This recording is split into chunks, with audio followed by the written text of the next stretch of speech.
welcome back to the 20th episode of Two Friendless Friends. Wow, it's already the 20th episode. I think it just feels like a few weeks ago that I was saying it was the 10th episode. Isn't that crazy? It definitely goes by pretty quick. And 20... I feel like we've been doing it for a really long time now. Like, beginning of this year, January 1st. Wasn't that when we first uploaded? Yeah. It was like, and we've talked about this before, but it was literally like, while everyone was saying Happy New Year, we were trying to get an episode up. Yeah, we were. But yeah, 20 I is... think, being on our 20th episode, it is pretty cool though. And I'm really, excited that we've come this far and we have so many more things planned for the future too. Yes. Well, it's already nearly halfway through the year, which is kind of crazy. That's kind of gross to think about. I wouldn't say nothing has happened, because so many things have happened in the world and so many bad things. But personally, at least to me, I feel like there hasn't been any change for me to kind of say that time has passed. I don't know. But I don't really think that you notice it in the moment. You don't... Yeah, I never notice it. You never notice it. Think about this. I am turning 20 in half a year. Yeah, I forgot I was 19 actually. I had to put my age in for something. I was like, wow, can't believe I'm 19 now. I typed 18 so many times because I forgot that I'm 19. Yeah, and people now are 20, which is... It's kind of weird to think about. Yeah, people are turning 20. Okay. Yeah, everyone's 20th birthdays are coming up and it's kind of scary. Yeah. I have a few friends that are 20 now and it just seems weird, but I guess that's what happened every year. Even when people were turning 18, it was oh my gosh, 20 is a big milestone though, because you're leaving your teens. Yeah, but I feel like most people don't even feel like it. We're all kind of still living our teen life. Nothing really changes in our life. It's just a change in the number. Yeah. Anyway, today we're doing a really exciting episode, which is one that I really liked doing before. I think it was episode 6 from memory. Yeah, it was episode 6. But we're doing a Q&A and we've got a lot of questions that we can, that people have sent in, friends have sent in, and we're just going to be answering them. And if you like this kind of episode and content, give us a like, give us a follow, and let us know your thoughts. But before we start, let's start with our weekly catch-up. So what's been happening in your life, Flora? I've done I think 4 interviews in the past week. Wow. Yeah. I only have one upcoming interview, which I do not want to disclose yet, because I feel like it will be so disappointing if I don't get it, and the chances of me getting it are really, really small. Same with the one that I did today. I did a video interview today. I don't even want to say what the company is, because it's it's such a good opportunity, and I don't want to say it in case I don't get it. And I don't think I'll get it anyway, because it's I don't think I have the right skills. I don't think I've learned enough for it. I've only told my family and you and 2 other friends about this interview and which company it is, because it's a big one. Don't worry, we'll manifest it. Yeah. Please give me this internship. Yeah. It'd be so good. To my recruiters, if you're listening to this, actually, hello. I did an interview yesterday, and it was for an unpaid intern for some event management. I kind of just went in thinking I'll just do it for the interview experience. And it kind of sucks because all the interviews that I have done before, I feel like the companies are always kind of sketchy. Past jobs that I've had, the managers or the bosses are kind of not the best. But this was an unpaid one, but she seemed so nice, and she was actually really interested, in particular this podcast, because I put on the resume and she was like, we work a lot with Canva. I love podcasts a lot. So honestly, like, they could be listening. I mean, hello to Flora's recruiters if you're listening to. Hi. Yeah, I put the podcast on my resume, so I wouldn't be surprised if someone that's a recruiter is listening to this. Yeah, and maybe they'll even follow, give us a like, and become our biggest fans. We welcome you. We welcome everyone. Other things that have been happening, we're getting our results for term 1 tomorrow. That is not and good. All the mental health emails are being sent out right now. I've gotten like 5. Really? I haven't gotten any. I think I've gotten it onto my uni email and my personal email. It's all like the saying like, what services are available. It's kind of good though. I think you get every term. Like it's good, but it also like it reminds you that there are people out there that are so affected by these like numbers. Yeah, and that was definitely it's really sad. Definitely something I went through, but now I just don't. Like, I'm the complete opposite. I remember doing my exam, and towards the end of last term, I was just so done with it, and I just don't have motivation for next term either. Let's just finish this exam and, like, leave. Because I had exams that were... I had an exam that was 24 hours, so, like, if I was really bothered, I could have worked the entire 24 hours. But I literally did it. Finished it at 5 p.m. It was due, like, the cutoff was the next morning, 9 a.m. And I was just like, no, I'm not touching it anymore. I just submitted it without proofreading. Which is bad, but, I mean... Hopefully you do well, though. Oh, have you gotten results? No, I think... I tried to check, but I don't think any of my courses posted results prematurely, because... Sometimes some courses do post it on Moodle. Yeah. In your gradebook. But I don't think this term I have any that are doing that. Oh, okay. I mean, you'll find out soon enough anyway. In less than 24 hours. Ugh, I don't want to. Anyway, And then we're gonna have another system issue where no one gets the results until, like, the next day. Did that happen last time? That was, I think, was that last term? I don't remember. I know, I just remember I managed to get my results, and then right after I got my results, everything crashed. Oh. And my friends couldn't get theirs. Yes. No, I do remember. This was term 3, because I was so nervous about getting it, because... The emails weren't coming out. Like, I think I wasn't as nervous because the course that I was most worried about, the mark already came out. Because it would determine whether I'd get into commerce science or not. Oh yeah, and I was I was waiting. It was like really stressful for you. And meanwhile, I was like, there was one course that I was scared that I wouldn't pass, but I already got the mark for my final. I saw it on Moodle, so I was like, okay, I don't need to care. And I think what happened was the emails weren't sending out. And then everyone was like going on to trying to look at their transcript to see their marks. Was it on there? I didn't check.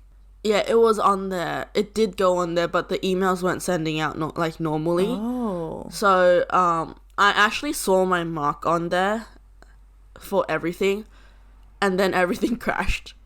Oh, okay. I didn't see mine. I don't think I could have accessed my UNSW anyway. I think. I don't know. I can't remember. But anyway. Yeah, let's hope that doesn't happen again, because that was very stressful for, like, everyone. Yeah. Okay, let's actually get into this Q&A, though. So we've got a lot of questions lined up for today. We put out a poll on our Instagram, 2.friendlessfriends, and we had a lot of people sending them in through there, as well as other methods. So we're going to go through the Instagram ones first. Did you want to read out the first one? So this is Flora's friend Zara. Hi Zara. What is the one thing that you want/don't want in a partner? So how about we list one of each? Okay, before we start, I just really want to...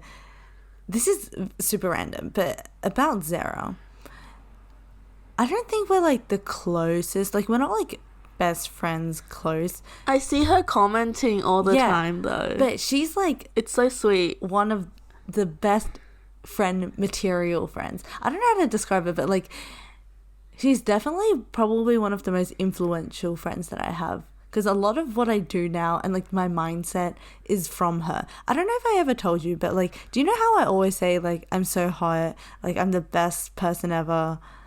Yes. Like that. Like, that mindset just came from her because she thinks like that all the time.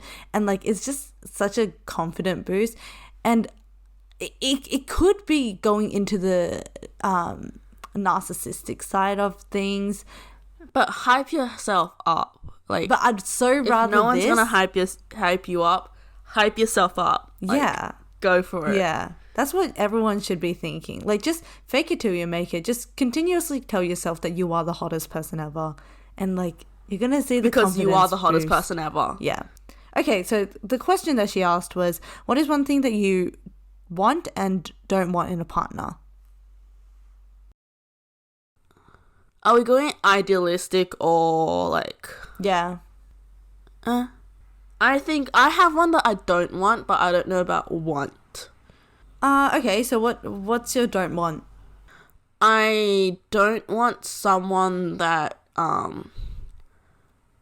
smokes, clubs, kind of that kind of stuff. Not because, or like smoking I'm really against, but clubbing I'm not against, it's just not my thing. So like, what I want... Oh wait, that kind of does answer. But what I want is someone that's like really okay with just staying at home and chilling over going out. Because it's just like a matter of compatibility, because I'm not the type of person to go clubbing, drinking, stuff like that. So I would prefer if my partner was someone also like me, or else there's gonna be too much like difference, I think. Yeah, that makes sense. I mean, if it's not like something you're against, but you just want someone similar to you, then that's a valid answer. For me, I don't know. Have I really thought about this? Actually, I have. So I have this like notebook diary thing, and I wrote myself a contract, and it was like, sign this contract when you're tuning. Okay, can I read it out? Yes. I would like to hear this. I wrote this on the 8th of January this year. Dear future me. Oh, that's like pretty recent. Yeah. I don't know. It was probably a day where I was like, I'm so done with like, yeah. I'm making this contract because you never see your worth when it comes to boys. And I'm tired of you being treated in ways that don't align with your own needs. And then like, it's like, find a man who can reach the bar. 1, open-minded. Second one, not a single sign of sexist, racist, ... So like all of those things. Can hold up to 1 hour convo. That's like setting the bar super low though. Can hold a conversation for 1 hour. Low. I mean, oh wait, that's kind of low. I don't know. Okay, maybe. He shows that he cares about things you do. I mean, like, recently, we haven't been talking for 1 hour except for these episodes, I think. But I think it's like, are you able to talk for 1 hour? Oh, yeah. Yeah. Like, we're able to. It's just that we haven't these. Yeah. But he shows that he cares about things you do too. That's like super low. Too. That's like basic. Yeah. That's like minimum. He also asks about you. Wait, this is so sad. He asks about you as in like, oh, like how's your day going? Those kind of things. I feel like this is so basic that it seems dumb, but at the same time, it's really hard to find someone that fits all the criteria so far. Let's keep going. Yeah. Empathetic. Yeah. that was like highlighted. Not ignorant about mental health or academics. So those two are very important to me, the bottom two. So I guess that answers my Zara's question, like, what do you want? Someone who's it also not... kind of answers what you don't want as well. Okay, yeah. So it's like a 2-in-1. Yeah. So I guess that's the answers for you, Zara. Let's see our next question. This is sent from Jane. Jane is my friend from high school, as well as Zara too.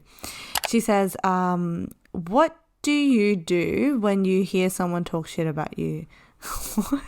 About something you didn't do. Oh, yeah. Okay, sorry. I mean, I don't think anyone's talked about something I didn't do that I know of. But I do know that people have talked about me behind my back a lot.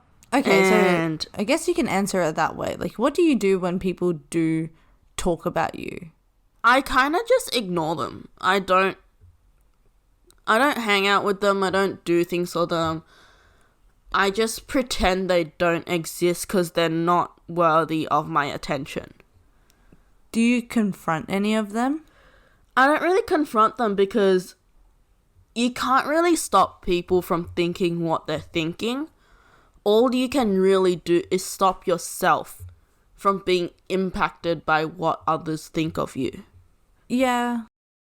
Wait, when you say ignore, do you mean like just like physically ignore, or do you actually like just tune it out in your mind?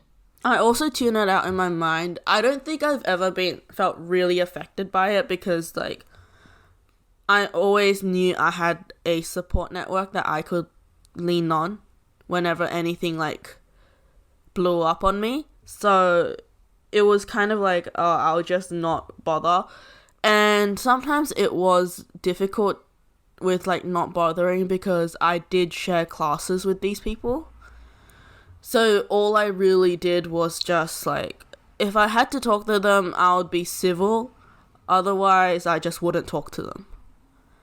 So this is something that I just thought about when you were saying that. And I haven't thought it through yet, so what I'm about to say could be wrong. But I feel like it's pretty immature for someone to just dislike you or like talk about you, like talk shit about you, especially when you know that you haven't really done anything. So like if there hasn't been some kind of fight happen, then most times it can be pretty immature. Like can you really just say, oh, I don't like them because they're so outgoing? You know how like people don't like the like super energetic people, but that's not really disliking someone, right? That's just like, I mean, it kind of is because it's disliking part of their personality. But I think from most commonly people don't like me because I'm annoying, according to them, and I do kind of see where they're coming from. So do you ever see change? like I didn't change because I accepted that it's my personality and it's not for everyone, because my personality definitely won't get along with like everyone in the world. Yeah.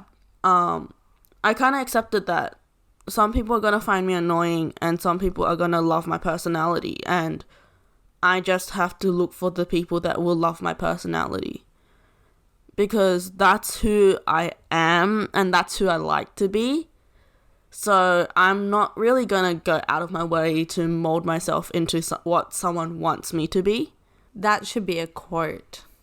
Very powerful. I actually think it's very, very interesting, though, that like we have this podcast because I think we have very, very different ways of thinking, and like bridging the two together into a podcast is going to be interesting for the listeners, because you were saying like, oh, it doesn't really faze me if they said that, but I know for me, I don't think it's really happened actually before. Actually, has it? I Not feel that like I can really recall. when I was younger, I was really fazed by it, I think, because maybe that's why you're like this now, though. yeah, Thick I'm skin. pretty. It's because the first time when I went through something like this, I was super hurt by it. I didn't like break out in tears or anything, but I did like kind of just shut myself away. So I was a really, really quiet person in early high school, and like I wouldn't say like really, really quiet as in like I didn't talk to people, but compared to who I was towards the end of high school, I was so quiet back then. But I kind of just shut myself in, and I just went through with everything that happened. I went with the flow. I didn't really care about anything. So I don't know what that did to me, but I didn't really notice any changes until the second time that something like that happened. I didn't care anymore. Oh, okay. So second time. I just literally the second time that it happened to me in the new high school I went to, I knew I had friends at that point, because it wasn't just me feeling it. It wasn't just me overhearing it from people. It was friends of mine that directly told me that this is what they heard. And it was multiple people telling me that they had heard these people talking about me. So that's when I kind of knew, like, these people I can trust to have my back. So I just went on with whatever and ignored the people that were talking about me. Okay.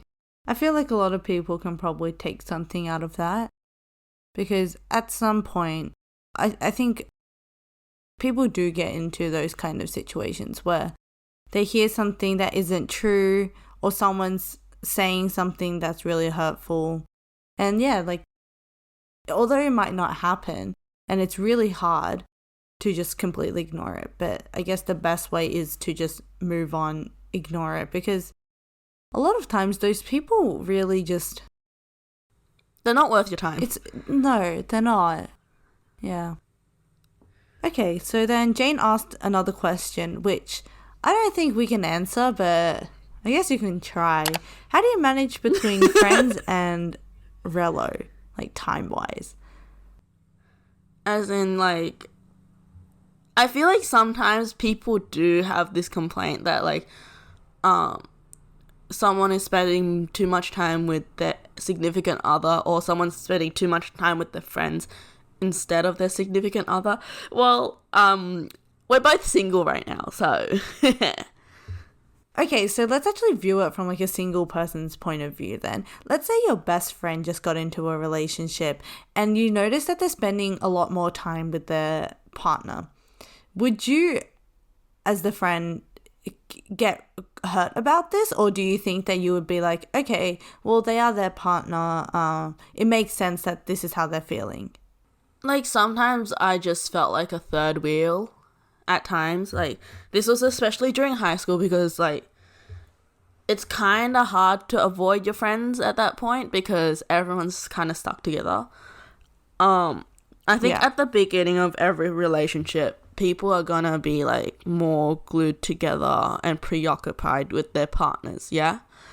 But so I kind of understand that, but if it gets to a point where the only person you're spending time with is your significant other, that's slightly concerning, because I think everyone needs a change in like who they hang out with. I'm not saying like you should break up with your boyfriend or girlfriend, but I'm saying like there is some level of you need to balance. Yeah. I do think that I don't think I would care that much, maybe. Because I don't think I would mind, but realistically, that person needs the balance.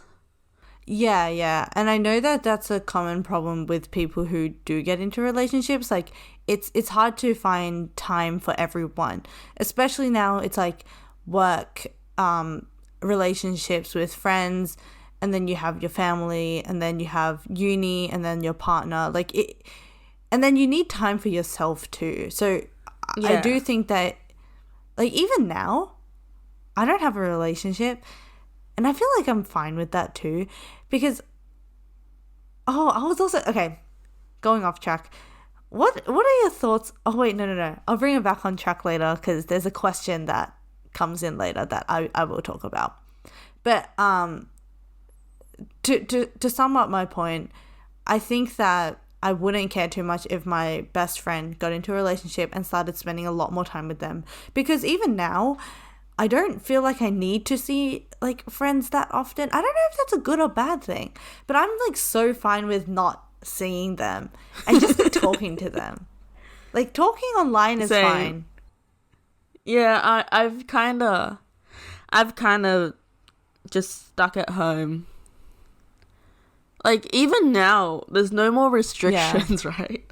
And I just don't want to go out with people. I know what you mean. Like, I enjoy going out with people, but I think it's the money.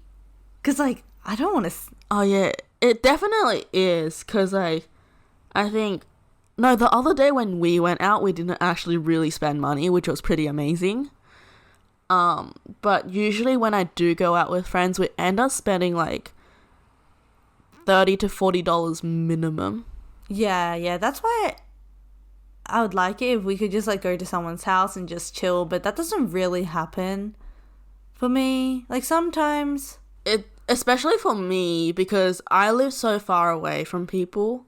Like, everyone is in the Epping-ish plus you area. went to a selective school. And I'm out here in the West. So like you went to a selective school too, which meant that a lot of your high school friends were from everyone lives in the Epping area and the Hills area, and I'm just sitting here in the West. Yeah, like I guess that's a good thing about local high schools, because so many of my friends, like we all basically live in the same area.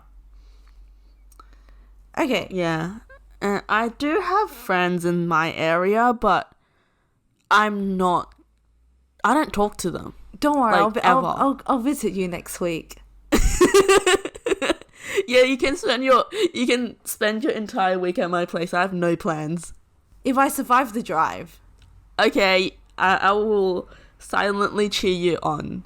Yeah, you should turn on your Snap Map, and then I'll like watch you drive. Oh, okay, I'll do that. Oh, that would be so funny. You have nothing better to do than just watch the car. Watch your Bitmoji like in the car. Okay, so let's actually move on to next question, which is sent from Florence.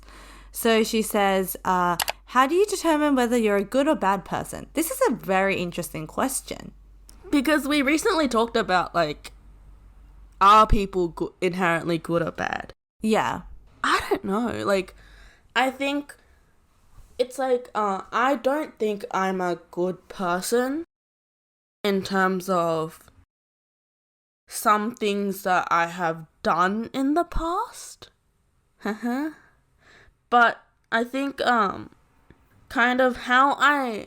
So is it determined by your past and what you've done? No, I'm not really... I don't think, like, past me was a good person. But I think right now, I consider myself a good person, like, passable by my morals.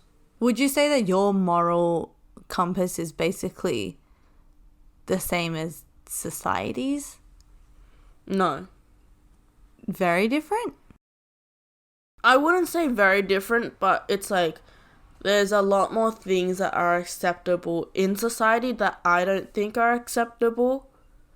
And I feel like I'm just very strict when it comes to myself as well. I think this is with everyone. Like, you're always more strict on yourself than others around you. So you're less likely to call yourself good on the same standards as someone else calling you good. But I think recently, I personally don't think I've done anything to make myself think I'm a bad person. Okay. So I think for you, it would be like what you've done. That would determine whether you're a good or bad person. It's like, have my actions violated my own moral, like, boundaries, in a sense? I have a bit of a different answer to that, Mine would be intentions.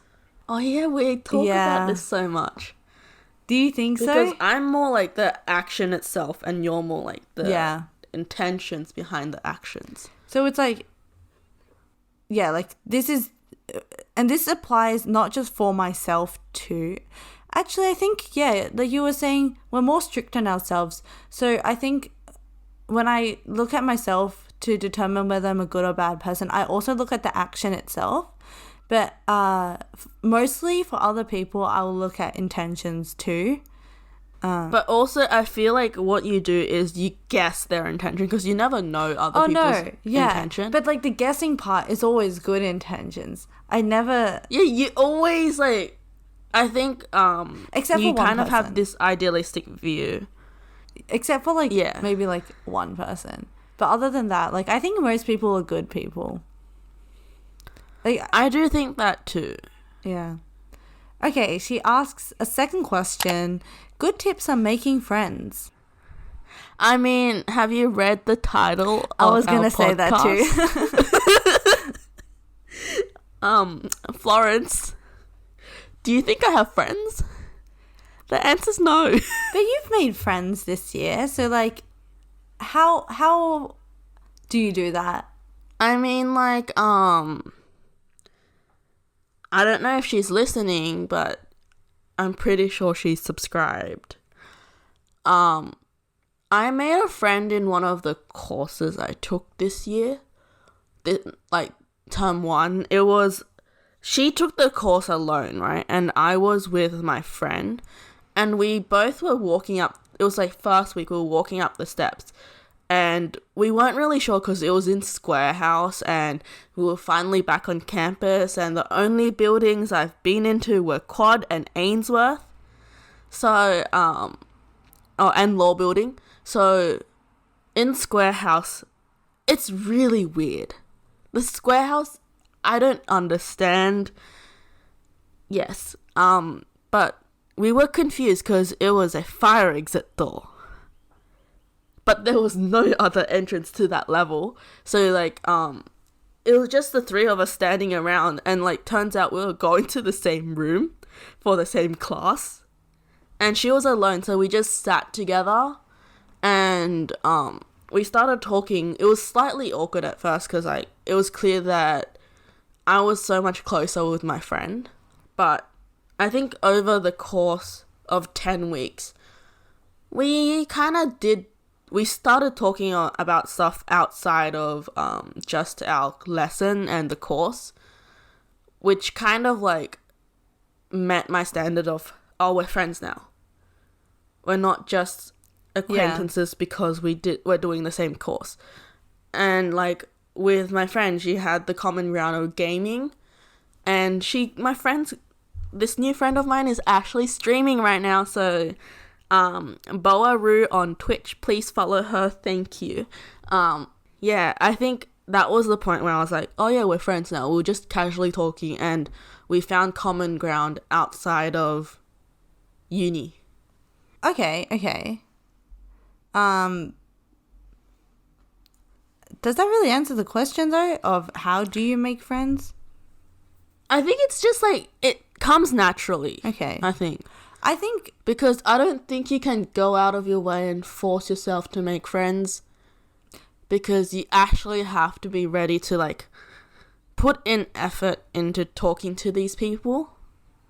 For me, I think I slightly disagree with you. I think you can just go out and make friends. I think the biggest tip that I can give to someone is just taking the initiative, because most people honestly don't mind if someone just kind of approaches them. Obviously, like, have some common sense when you're doing this, but like if someone's like showing signs of not wanting to talk to you, then stop. And maybe just don't just like stop them in the middle of some like busy day and just say, hey, I want to be friends with you. But like when you're at some kind of event or like a classroom, like just take the initiative and just talk to someone, get their like social media or something. And I don't know, is this embarrassing? Maybe, but I've met a lot of friends online through UNSW love letters. That's not embarrassing. That I think that's one of the ways that people have been making friends.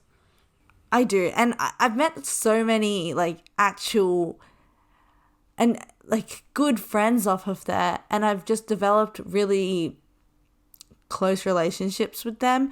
And, like, yeah, I guess that's my biggest tip. Just take the initiative.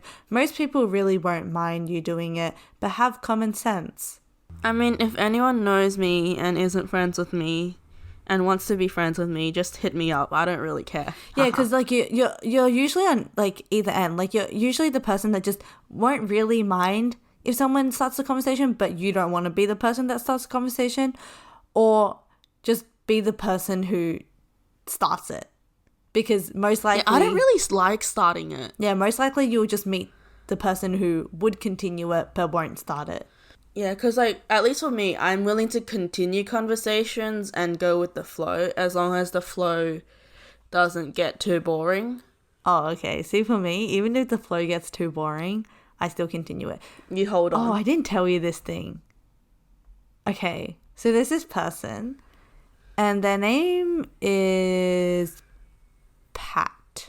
That's not his real name. But, so we were talking online. I've never met them in person before. And they were like, let's meet up. What are your thoughts, though, on just talking online but not really wanting to meet up? Is that acceptable? I feel like I kind of am that person until it gets to the point where I feel like I'm close enough to that person to meet up.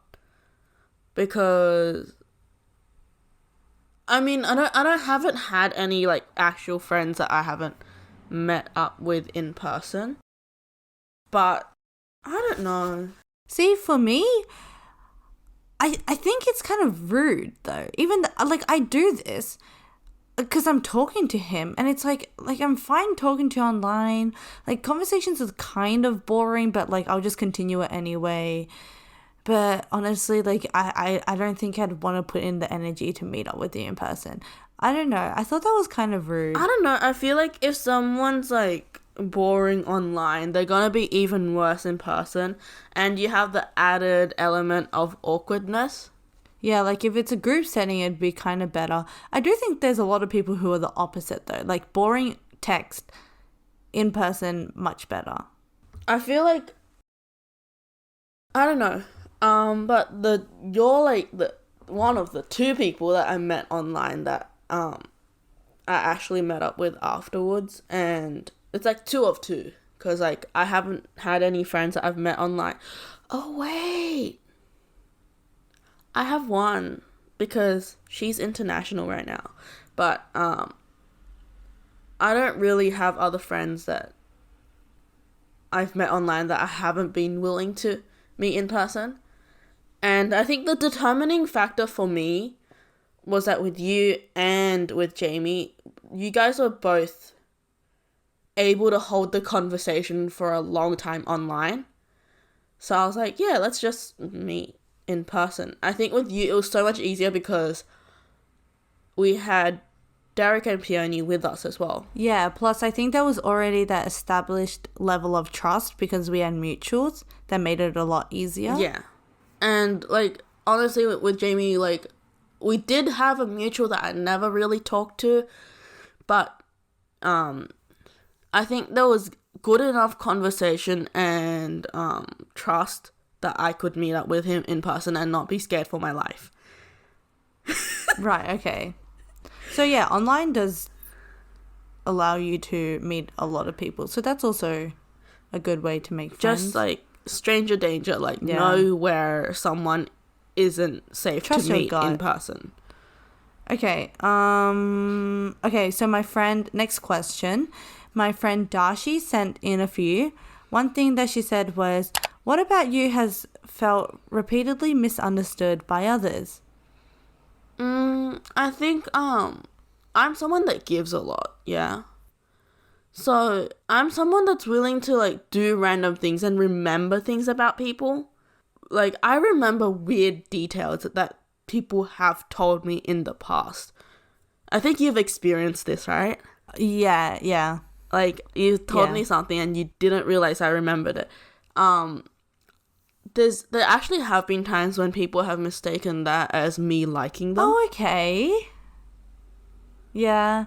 Because I have a weird tendency to just remember like random things that normal people wouldn't remember. Because I think when you said that, the only kind of person that I remember just remembering everything they told me was the person I liked.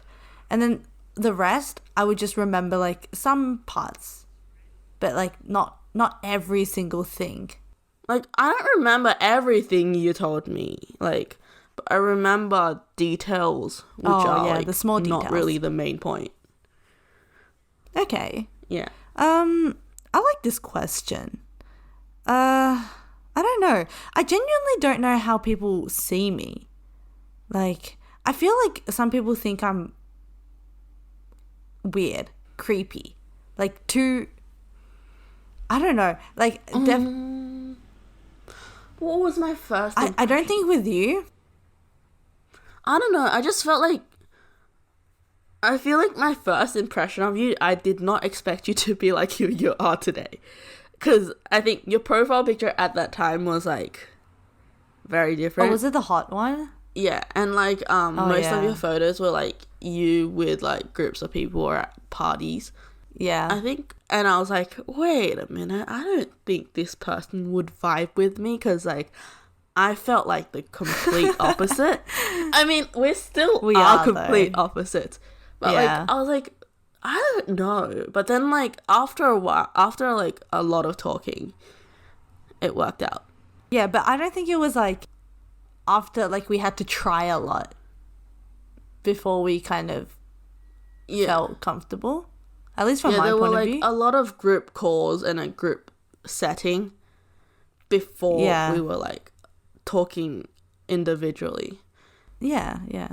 I don't really remember the beginning. Like, it's like if I was walking down at uni and I saw you, I wouldn't have been like, oh, let's be friends with that person. Or like if I shared a class with you, I wouldn't have been like, oh, let's talk to that person. I don't know. Maybe you would have found me very annoying in class because I definitely think I'm like. I think I definitely will. We still haven't shared any like actual classes.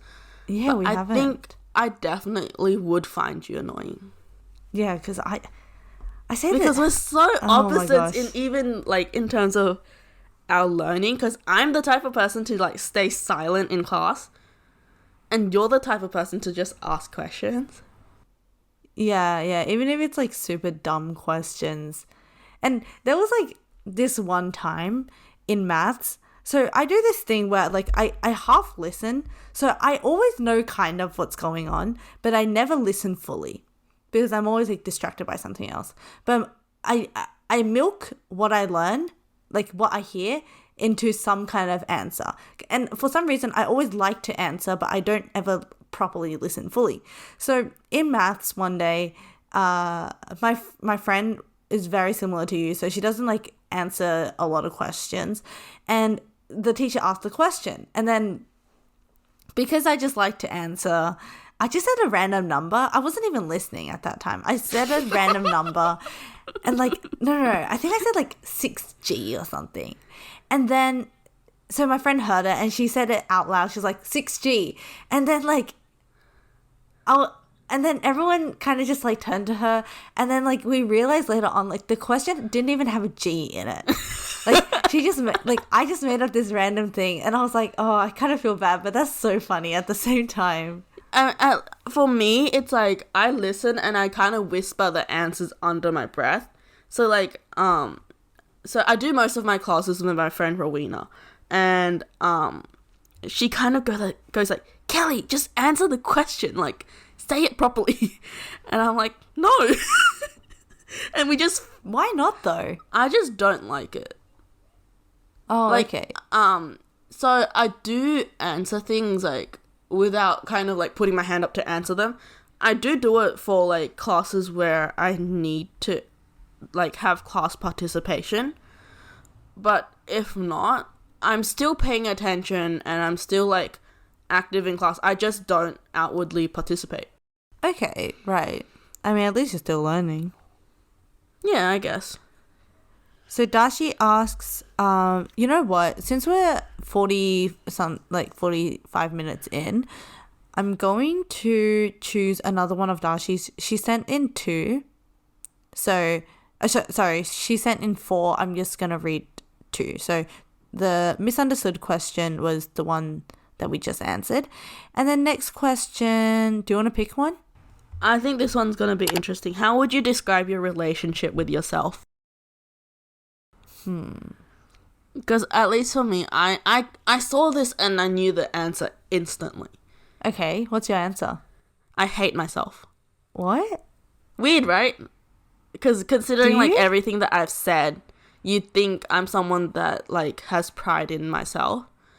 But I'm kind of someone that nitpicks at everything that I think is like not necessarily wrong, but in my brain I count it as wrong with me. So like I have a love-hate relationship with myself, I think. I think I do too, but like you were so confident in your answer that you hate yourself. I do. What do you So like I'm not happy with who I am. Not really like my personality, because like I'm fine with my personality. I can't even speak anymore. Personality, but I do have a lot of times where like I just hate. Like I don't think I have like a particular reason for hating myself. But everything kind of combined together. Like it's I not wouldn't your say ideal it's not self. like definitely I'm not my ideal self, because like it's impossible to be ideal. But there's just so many things that I know that I could have done better, that I know that I should be better at, like considering my past accomplishments. But even if I do badly, I don't feel motivation to improve myself. Okay. I mean, I think one thing you could do is that like instead of trying to so hard focusing on like changing yourself, you could change the way that you think. Because I like to answer that question, relationship with myself, I would also say it's love-hate, but definitely more love than hate. Thanks to Zara, actually. And it's like the reason that I don't regret a lot of things in the past, and the reason I don't hate myself for like not getting the marks that I want, for not achieving this and that, is that I think that I'm doing the best that I can.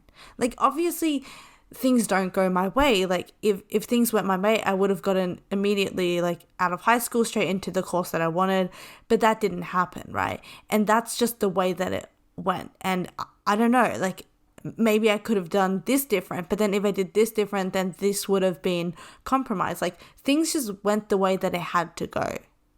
And like that's the way that I see life and the relationship with myself. Like the way that I am is just the way that I am. Like there's nothing I can improve, obviously, but what I'm doing now is just the best that I can do.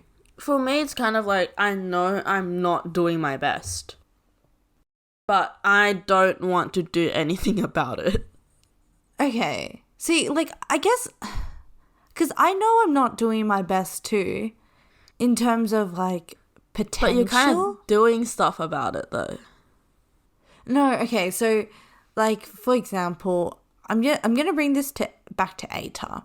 So I know for sure I could have gotten a better ATAR. I know that that number doesn't describe actually how much I knew, but I think one way that I kind of got past it is that I got that because of like how I don't know how to describe it. Like that was just the best that I got with like what you could do at that time. Yeah, I guess it's like, yeah, maybe if I like spent more time researching how to write proper essays, I could have gotten better. But there's a reason that I didn't do that in that time. Like, I was probably doing other stuff. I was probably like just chilling to myself. That probably wasn't a priority for me. And it wouldn't have worked out if I just pushed myself to just study so much if it wasn't something I wanted to do. Like, I don't think you can just tell yourself that this is the result you want to get to, but you're not willing to actually put in the effort to get there. So like, with the amount of effort that you're willing to put in, you are getting the results that you deserve. Yeah, I do see that. And it's just that I know I have a lot of untapped potential. I'm just not doing anything about it. Maybe you are and you're not seeing it though. You don't think you're doing... No, I'm actually not doing anything about it. What would you want to do? Like, what's like, when you say potential, like potential to do what? Like, in terms of like participating in things, in all the opportunities that are given to me, and also like just not sitting around doing nothing, but I always end up sitting around doing nothing. But I guess that's what I mean. Like, I guess I too could be doing more, but like, you don't want to do that. You don't want to like put in the effort to do all that. So like, right now you are doing your best with the amount of effort that you're willing to put in. But then under that definition, aren't you kind of saying that everyone is at their best, that compared to like what they're putting in? Maybe this doesn't work for everyone, but it's the way that I see myself. Yeah, because it doesn't work for me. Yeah. No, I get it. And then you said before that it was like love, hate. Where does the love come in then? Sometimes like, I love what, the part I love about me is I know when to kind of stop, in a sense. Like, I know my limits, and I also know, like, I'm not someone that's willing to push my own boundaries or like overexert myself over something I know is impossible for me. So like, I kind of... Yeah. That's important. That's the part of me that I know is like gonna keep me safe from like, not necessarily burning out, because I do feel burnt out after term 1. Oh, yeah. At the end of term 1, I did feel really burnt out. I'm fine now. But it kind of stops me from putting too much on my plate. That is really important. Yeah. Especially for like people like us who have a lot of commitments going on. You need to know that balance. When to stop. Yeah, so like now I have actually dropped a lot of commitments, and I want to focus on this podcast. Yeah.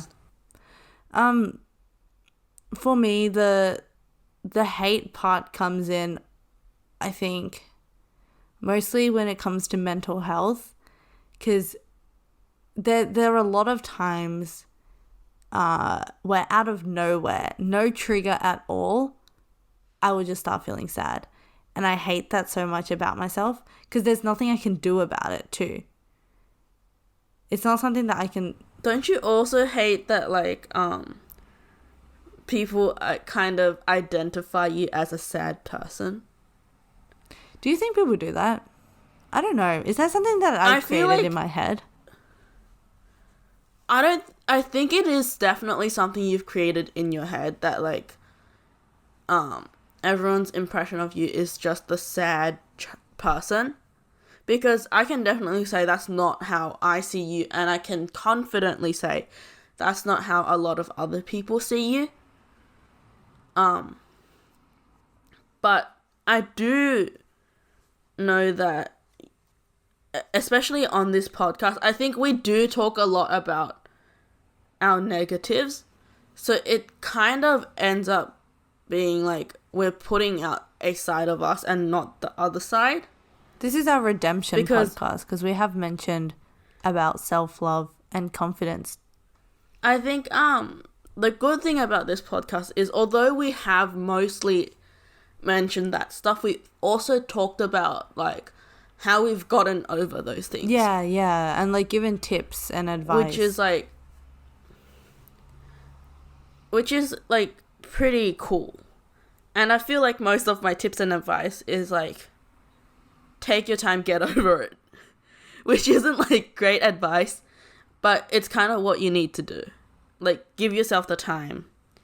And I'm deviating again. But I definitely don't think, like, that all you're putting out to the world is that you're a sad person. I don't think so anymore. I think I did. But I think it's, like, especially when I, like, hang out with friends, it's not like I show... It's not like you like, you're, like... I'm not gloomy visibly sad. And sad. It's not like I'm faking it too, though. Because usually when I'm with people, it's much better. But yeah, I guess that's, like, one thing I just really don't like about myself. Like, I can't control the sadness. And it just happens out of nowhere. Anyway, we are getting very close to the 1 hour mark. So our podcast has gone from a 45-minute podcast to a 1 hour podcast. And recently we've been consistently over an hour. Let's keep the trend going then. One day you're going to get a 10-hour episode. Okay. These are some good questions. Okay, so my friend Andrew sent this in. If there was one thing you felt like you needed or really wanted to achieve in your life, what would it be and why? Needed and really wanted to achieve. Probably financial freedom, which is, like, kind of everyone's big dream. But financial freedom, so, like, at what point would you consider that I have yourself to be financially free? Passive income that can regularly support my lifestyle, and that I could, like, put that back in. I have extra money to continuously put back in. And why is this important to you? Because, like, growing up, I think this is, like, a very common dream for immigrant children. Because we've kind of grown up, I can't really speak for everyone, but I've grown up in a very financially unstable environment. Less so than my brother, because when my brother was born, like, we were struggling so much more. But it's just seeing my parents working so hard and kind of losing so much in the process. I don't want to live like that. And because I have the potential to be able to not live like that, I want that life. I want, like, a more comfortable life for myself and for my parents when they're older. Yeah. I think this is very important in immigrant, like, children's mindset, but, like, the giving back to the parents, like, you know, taking care of the parents when they're older and supporting them again. I don't know. I think that's a big thing, at least I know in, like, Chinese culture and a lot of different Asian cultures too. But when I read this, I was going to go for the generic answer to be happy. But after hearing that, I mean, like, my answer's pretty generic too, like, in terms of that's kind of what everyone around me also wants to some extent. Yeah. I think we have to kind of, to survive, we really need to put money as some kind of priority. Because I just don't want to spend the rest of my life working for someone. No, I don't either. oh my god, I came up with the best business idea and it doesn't actually exist. Like, I could actually implement Yes, you can. Let's not share it here in case someone steals your idea. Yeah. Okay, but for me, my answer to this question, I think it would be to do something that, like, career-wise, I want to achieve something that makes my parents and grandma proud of me. And it's like, even if it's something like getting into like internship at Big Four or getting some kind of intern somewhere, because like in terms of academics so far, I feel like I haven't gotten as far as I want to be. And I know that in terms of interns, and academics isn't that big of a thing. They focus a lot more on like personality and problem solving skills. Yeah, definitely. And so like, yeah, and I've realized that. And so maybe academics isn't really my biggest strength, but it's good enough to get like... It's good enough to get you somewhere. Or like help you get started. Yeah, to get me somewhere. And then the rest of it is going to be myself and like personality and the part that isn't about like the marks. And so, yeah, I want to do something like career-wise that just makes them proud. Something that they can be like, oh my gosh, like that's my daughter. I feel like I've given up on making academic achievements ever since my brother got university medalist. So with how you're going so far, do you see yourself do you see your progress as an achievement though? I don't think it's an achievement because like I don't think I've dedicated myself enough to it to call it like something I'm satisfied with and like something I'm proud of. But I definitely think like I've gone into the mentality of satisfactory is good enough for me as long as I am also putting that extra effort into something else. Right, okay. Yeah. So, and everyone has like very different expectations, because I know like if I got the marks that you were getting, I would be so happy with it. But for me, it's like just satisfactory. It's just normal. Yeah. Which is... So are your expectations at your brother's level then? No, they're nowhere near. Like, do you know my brother's WAM? No. 96. Really? Do you know my brother's mark range? He only had one mark under 90 in his entire uni career. Oh, wow. And it was an 89. 89, okay. So I'm like, yeah, I'm never gonna hold myself to his standards, and I know that because first of all, I think my brother does definitely have a lot more potential than me, and he's definitely way smarter than me academically, but I do know that I also have my own strengths, and I shouldn't be putting all my efforts into academics, because this is an interesting conversation I had with my dad the other day. He was kind of like, you know what's funny? Like, everyone in uni is, like, also doing something on the side, working or looking for something, but your brother was not like that. He was just always studying. And he came out and got a job immediately as well.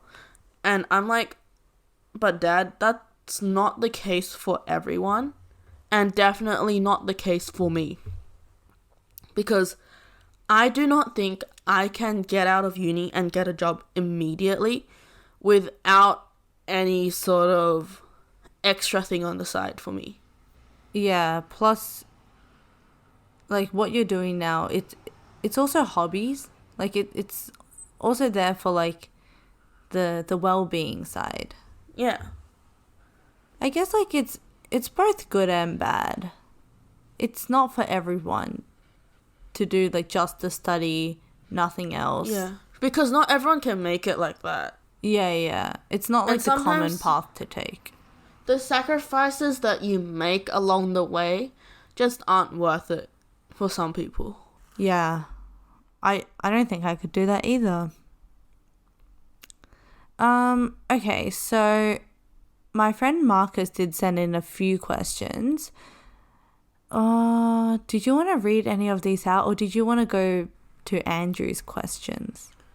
There was one that I've been looking at that I have an answer to. So, is it ever possible to have a fully equal society? And my answer is yes. Really? But it's not I would say ideal. no. It's not the ideal. Okay, we should definitely do a whole episode on this because I'm really interested in your perspective on it. I guess feel like I've talked about this before, but not on this podcast, but with someone else. Doesn't a fully equal society just mean like communism? Idealistic communism. Okay, so I get what you mean by the idea of communism, not actual communism. Yeah. Because like communism in real life, there's always Doesn't corruption. work. It always doesn't. It always ends up not working out. But the idea of communism is like complete equality, which I think is possible. I don't think it's possible. Is not ideal. It seems We should have an episode on this. Yeah, true. But my answer is I think it's possible. It's not what is the best. Okay, because we're getting towards the 1 hour mark, I'm going to finish this off with one question, which I have asked you before, but I thought it would be a good way to finish. What is your idea of a perfect day? Oh, you asked me this the other day, and Yeah. you said you could never survive one of my perfect days. No, I didn't say I couldn't survive. I just said that, like, that is Boring like, to you. Not boring. It's just super, like you get the chance to plan a perfect day, and that is what you go for? Like, yeah, I don't want to do anything if it's a perfect day. Okay, so my question to Kelly was, regardless of cost, what would be your perfect day? And what did you say? Staying home and watching dramas all day without any distractions. Yeah, I feel like people can relate to my reaction because, like, what? It's like no matter how much money I have or like what resources I have, my perfect day is just a day of nothingness, in a sense. Oh, and then you added on like, if you were watching these dramas with a nice view. Yeah, like booking at a hotel or something. Well, like I'm not booking a hotel to watch dramas in it, but like my ideal day, like I definitely haven't achieved it, although like that's what it appears that I'm doing every single day right now in these holidays. You haven't achieved it?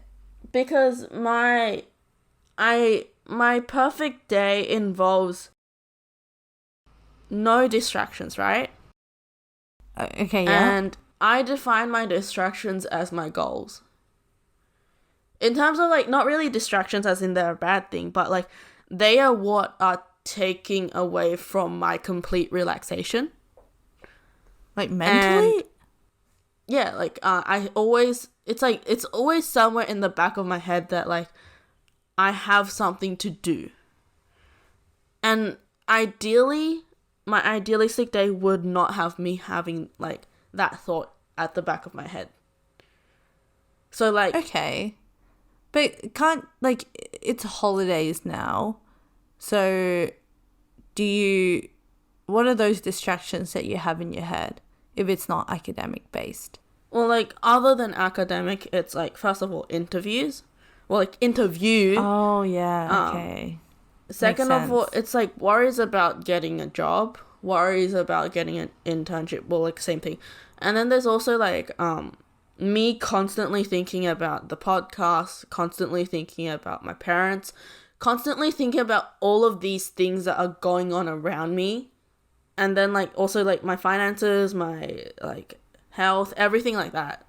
And I think I asked you this last week, but these thoughts that are always in your head, does it ever, like, make you feel very anxious then? Oh, you know what? I have really shaky hands. If you haven't noticed, they go away sometimes. They go away, like they're not always there, but like the past few days they were really, really shaky. But I think that's when I'm like, oh yeah, I'm thinking too much.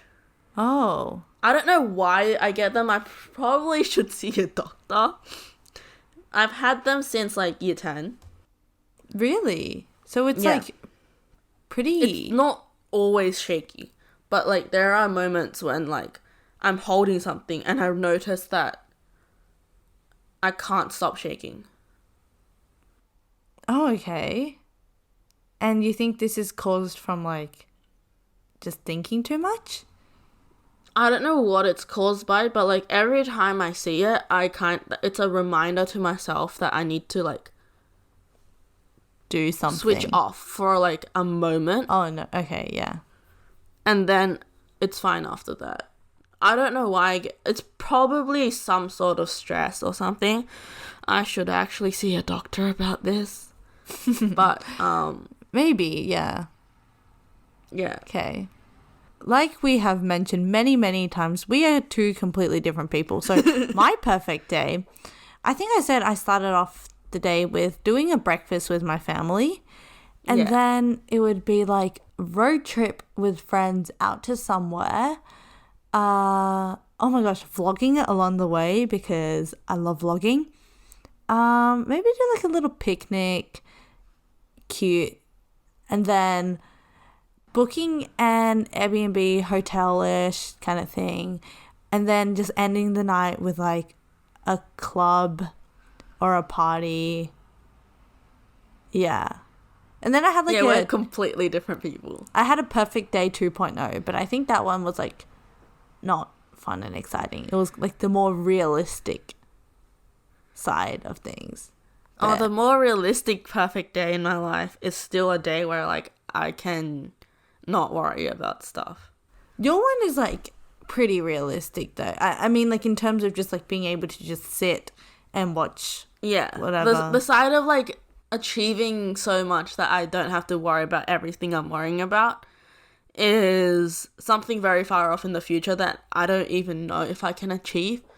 But the actual like action side of it is what I do most of the time now. Do you think you'll ever get to a stage where you just won't have worries though? No, definitely not.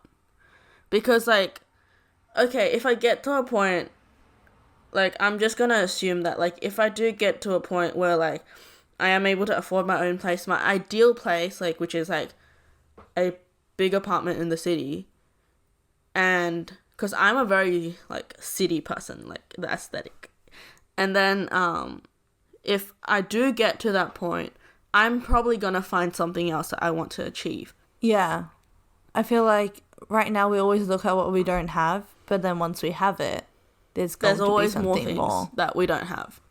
Mm-hmm. Yeah. Anyway, that was a good, nice way to finish, I think. Did you want to ask any questions before we just finish the episode? I don't have anything witty this time. Because last time it was, Flora, do you love me? And your answer was no, and then you got exposed. Was it that, or was it the cows? Oh, wait, like, I had something similar. Okay. Wasn't... Oh, I forgot it. Don't worry. I'll ask you another time in another one of our episode questions. Yeah, okay. Anyway, that concludes the Q&A, episode 20. Very, very exciting. I hope you liked it. I liked recording this. I think it was interesting. This was an interesting one. Yeah, I like doing these Q&As. And thank you everyone for sending in your questions. I just want to have a small talk to Kelly's friends. Okay. I don't think that my friends don't really listen, I'm pretty sure. Like, the ones that I do talk to. Okay. That's okay. Sally did send in a question, though. So, thank you, Sally. We love you. It was, Kelly, why are you so annoying? Oh, right. I still love you, Sally. Always will support you. Anyway, yeah. So, that's all the questions that we have. So thank you everyone for sending in your questions. We might do a Q&A like In the a future? lot, yeah, down the road. Haven't really considered it yet, but next week I think We're back to our normal episodes, and Yeah. if anyone has any suggestions or any more series, then send them in. If you have any more questions, send them in. We'll keep compiling them for upcoming Q&As. Okay. With that, I think I'm gonna go do the dishes. Oh, again. Yes. Okay. Yeah, so make sure to follow us on 2.friendlessfriends on Instagram. Check out the Spotify, YouTube, Apple Podcasts, Google Podcasts, basically all the podcast platforms. Also, if anyone's still listening, please tell me that I'm not the only one that thinks the new iMacs are ugly. Thank you. Okay, that will be Kelly's question for the Q&A. Are the iMacs ugly? I think only the blue one and the silver one are pretty, but even then the chin is ugly. Thank you for coming to my TED what? Talk. So the screen, underneath the screen, there's this like little block. I'll show you later. But it's like just like a block of color. And I think that's ugly. Oh, okay then. I'll have a look, check it out later. Yeah, so thank you everyone for watching. We'll see you next week. Bye.